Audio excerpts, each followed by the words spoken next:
Halo guys, balik lagi di channel Ketut Bayu TV. Oke, hari ini kita bahas sedikit informasi ya tentang review salah satu sepeda dari United, yaitu United Quest FX02. Nah, kali ini saya mau fokuskan di masalah suspensinya, untuk review suspensinya. Karena dari beberapa video saya yang lalu ternyata banyak yang nanya bagaimana sih kualitasnya atau review atau apa ya, gambaran rasanya enak atau enggak ya pakai sepeda FX02 ini, terutama jika dilihat dari performa suspensinya. Karena sepeda ini ada dua suspensi ya, ada suspensi depan dan suspensi belakang gitu. Nah, nanti kita coba review seperti apa kualitas suspensi belakang dan suspensi depannya secara objektif. Jadi uh, kita lihat dari kelebihannya dan juga kelemahannya gitu. Oke, sebentar.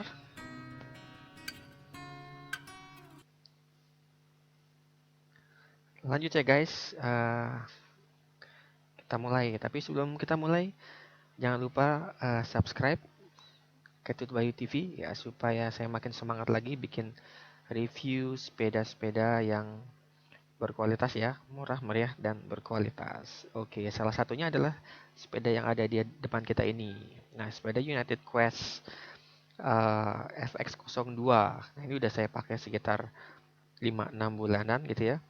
Nah, terus sepeda ini merupakan sepeda double suspension, di mana ada dua suspensi depan dan suspensi belakang gitu. Nah, sekarang kita lihat dulu deh sekilas bagaimana sih tampilannya.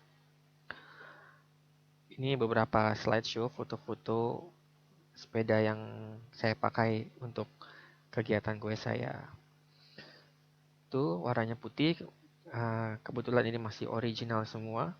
Nah, ini ada beberapa part yang saya ganti, seperti ban ya. Nah, ban ini saya ganti ukurannya jadi lebih besar karena saya suka untuk goes di pinggir kali atau masuk ke sawah gitu, off road ya.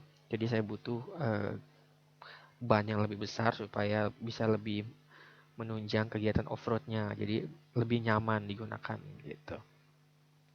Karena saya jarang pakai sepeda ini untuk aspal ya, untuk kegiatan aspal atau uh, full gitu 100% saya goes aspal jauh selama beberapa jam, itu saya jarang. Biasanya saya setengah aspal, sisanya biasanya masuk ke sawah-sawah gitu. Oke, mungkin di video saya ada saya review lagi tuh apa sih bedanya antara Sally yang buat off-road dengan Sally yang buat aspal ya, untuk jalanan atau bike to work gitu istilahnya, komuter gitu. Nah, tapi hari ini kita fokus di ininya dulu, suspensinya, untuk menjawab beberapa komen atau pertanyaan dari teman-teman yang sudah kasih komentar di Ketut Bayu TV. Lanjut ya. Wah, ini tampilannya. Itu ada suspensi belakang dan suspensi depannya. Oke, ini masih sebagian besar original, hanya mungkin sadel, kemudian ban yang saya ganti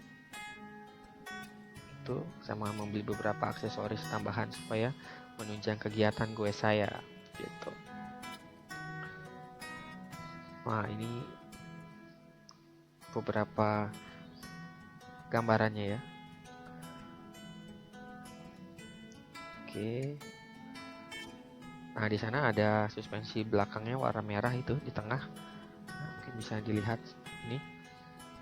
Oke, kita lihat dari sisi sebelah kanannya, geometrinya, frame-nya ya.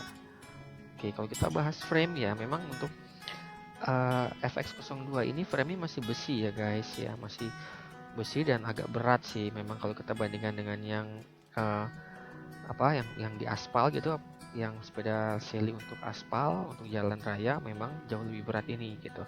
Karena memang peruntukannya untuk off-road ya, untuk off-road enak banget.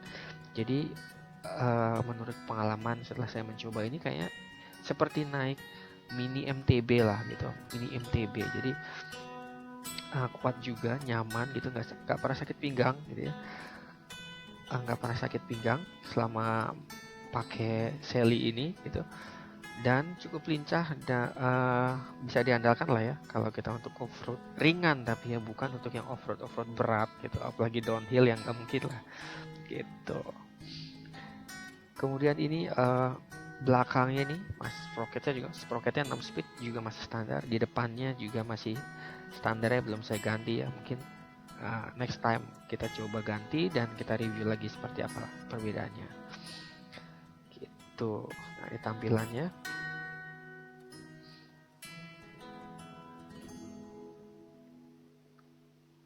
Nah, untuk sadel sih, sadel sendiri dari United udah saya ganti ya, karena sadel yang pertama itu datar gitu ya, datar itu nggak enak banget, jadi ya mungkin nggak pas ya sama posisi duduk saya, ukuran pinggang atau belakang saya ini nggak nyaman gitu, jadi kita agak rasanya seperti condong ke depan gitu karena tebal sekali.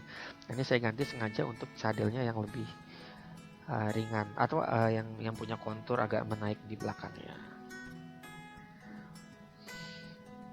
Oke, ini remnya masih yang V-brake ya. Nah, kita mulai deh dari suspensinya. Ya, ini adalah suspensi belakangnya. Nah, ini masih yang pakai coil ya. Jadi kemarin tuh ada yang nanya bisa di lock, ada fasilitas locknya nggak? Ya nggak pasti ya, karena mungkin ini bukan sepeda yang high end gitu. Nah, jadi nggak ada fasilitas locknya gitu. Nah, ini pakai spring ya, masih pakai spring gitu, jadi nggak ada locknya gitu. Nah, gimana sih caranya untuk mengeset mengencangkan suspensi atau mengendorkan? Nah, ini. Nah, jadi bisa diputar tuh ke kiri dan ke kanan. Kalau ke kiri itu mengencangkan, jadi dibuat lebih keras gitu ya. Buat lebih keras, yaitu biasanya saya pakai itu kalau jalan di aspal itu saya setting dulu dia lebih keras supaya nggak terlalu berat ya, nggak terlalu njot-njotan gitu. Kemudian kalau saya udah mulai masuk ke sawah gitu, udah mulai masuk jalan-jalan tanah, itu saya kendorkan supaya gripnya dapet gitu. Itu caranya kalau ke kiri itu mengencangkan, kalau ke kanan tadi untuk ke kiri itu tadi dia untuk memperkeras ya, dikerasin dia supaya efek bumpy-nya itu berkurang. Kalau ke kanan justru untuk meningkatkan efek bumpy-nya, jadi lebih bumpy, lebih ajrut-ajrutan gitu. Tuh seperti itu.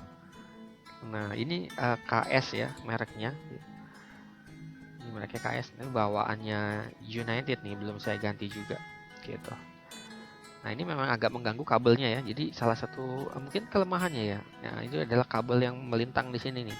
Kadang sangat mengganggu posisi tangan, agak susah. Apalagi kalau kabelnya ini disetting keras ya, jadi nggak kendor gitu. Nah, ini untuk memasukkan tangan atau jempol di antara celah-celah itu agak susah gitu. Lanjut lagi. Oke, itu untuk suspensinya.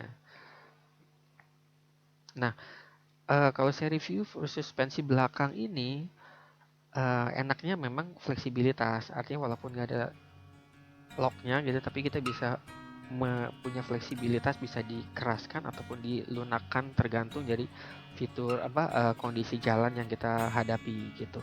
Nah, ini merupakan salah satu kelebihan ya menurut saya dari sepeda yang double suspension gitu. Karena terutama untuk saya sih sukanya memang sepeda-sepeda yang pakai double suspension. Makanya beli Sally pun juga cari yang double suspension gitu. Selain nyaman gitu, juga kita bisa punya opsi nih, kalau mau main di jalan yang rusak, kita bisa setting lebih soft itunya, suspensi belakangnya gitu, sehingga lebih nyaman, lebih santai gitu ya. Nah, kalau kalian sukanya ajut-ajutan, memang masih muda, masih kuat, wah mungkin pakai yang hardtail gitu juga nggak apa-apa ya. Nah, tapi kalau saya lebih suka yang santai, yang soft, makanya kalau jalannya rusak saya setel dulu ininya, suspensi belakangnya sih terutama, karena itu menentukan banget pergerakan kita di jalan gitu. Nah, kalau kekurangannya, nah ini kalau kita putar ke kiri sampai mentok nih, sampai keras, paling keras itu dia nggak bisa seperti lock gitu ya, nggak bisa 100% keras gitu, nggak ngunci gitu ya, tapi masih ada masih tetap bergerak frame-nya gitu. Sehingga apa, efeknya adalah ada bunyi nanti krek krek krek gitu ya selama di jalan, dan itu sangat mengganggu karena kalau kita setting keras itu mungkin dia antar elemennya tetap bergerak dan bertumbuk satu sama lain gitu. Itu jeleknya ya. Demikian juga kalau kita fullin ya, kalau kita soft sampai yang paling ujung, tetap begitu ada goncangan sedikit aja atau polisi tidur gitu, itu udah langsung saling mukul, dan itu nggak enak ya, didengarnya nggak enak gitu, dan mungkin akan merusak juga tuh ininya nih, partnya ini. Sehingga yang paling enak adalah mencari di tengah-tengahnya, mencari tengah-tengah yang paling nyaman, nggak terlalu keras dan nggak terlalu lunak juga. Nah itu butuh waktu ya, jadi kalian harus coba dulu nih sendiri sepedanya enaknya di setel di bagian mana, di posisi seperti apa gitu. Nah kemudian yang kelemahan kedua ya, tali ini nih melintang di antara suspensi dan benar-benar mengganggu sih menurut saya. Oke, lanjut lagi ya guys. Nah terputus tadi.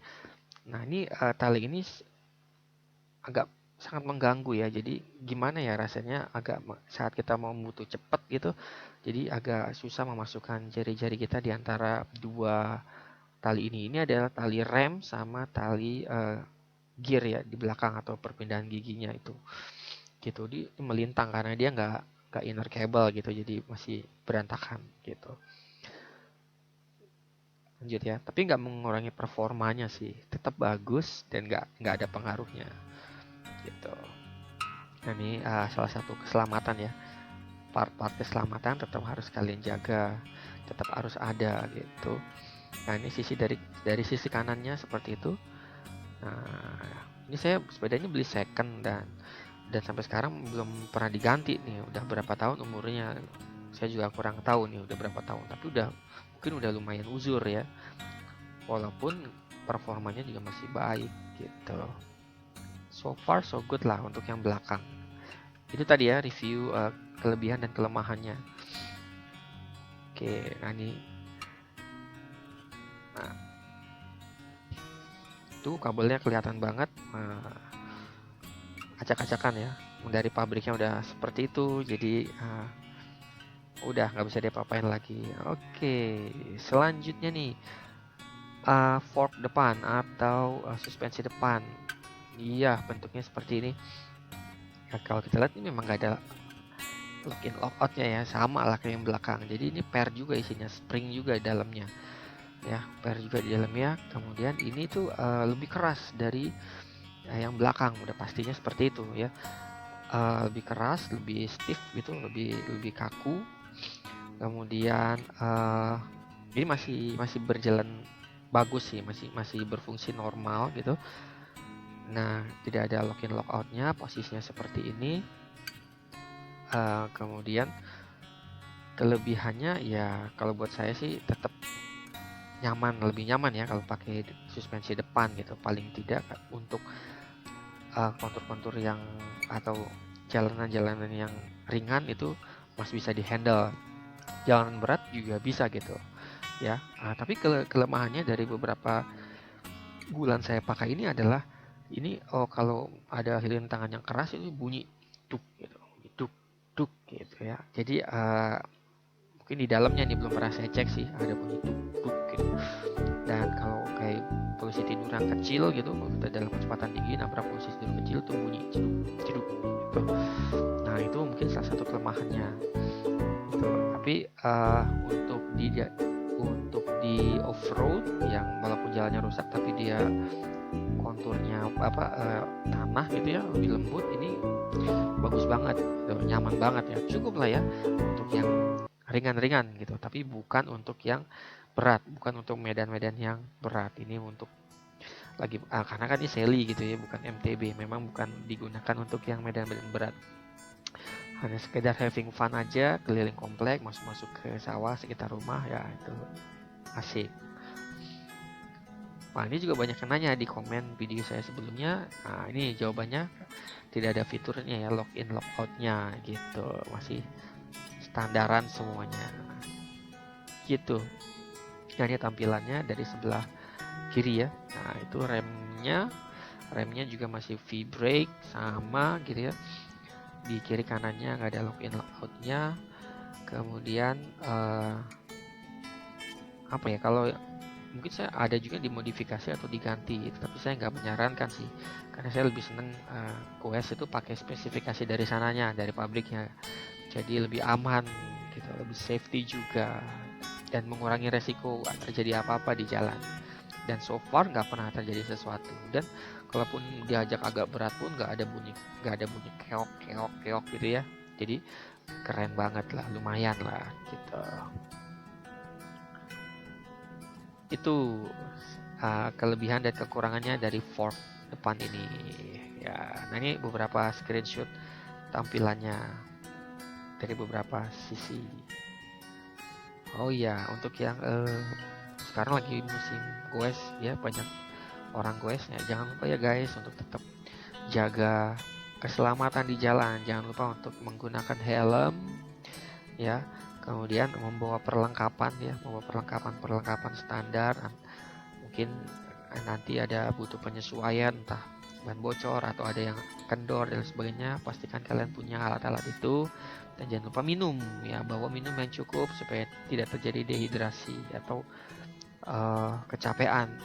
Oke, yang paling penting itu jangan maksain ya, kalau goes sampai beberapa jam itu agak berbahaya bagi yang pemula. Jadi nikmati dulu pelan-pelan naiknya, jarak tempuhnya lama-lama naik secara rutin. Nah itu adalah yang paling bagus gitu.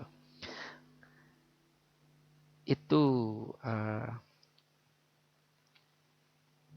oke, gitu ya guys. Demikian nih review dari saya tentang sepeda United Quest FX 02. Oke.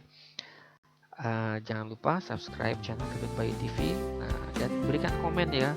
Jadi ya, mungkin ada beberapa teman yang sedang mencari sepeda ini atau udah punya pengen diutak-atik. Nah kita bisa share di sana gitu. Oke, sampai ketemu lagi di video saya selanjutnya. See you.